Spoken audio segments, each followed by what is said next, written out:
வாரத்தின் முதல் நாள், அது மாலை வேளை.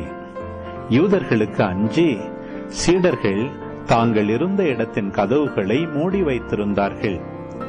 அப்போது இயேசு அங்கு வந்து அவர்கள் நடுவில் நின்று, உங்களுக்கு அமைதி உரித்தாகுக என்று வாழ்த்தினார்.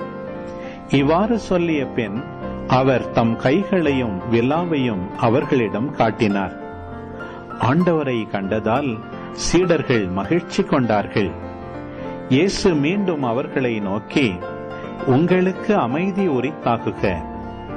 தந்தை என்னை அனுப்பியது போல நானும் உங்களை அனுப்புகிறேன் என்றார். இதை சொன்ன பின் அவர் அவர்கள் மேல் ஊதி, தூய ஆவியை பெற்றுக் கொள்ளுங்கள். எவருடைய பாவங்களை நீங்கள் மன்னிப்பீர்களோ அவை மன்னிக்கப்படும், எவருடைய பாவங்களை மன்னியாதிருப்பீர்களோ அவை மன்னிக்கப்படா என்றார்.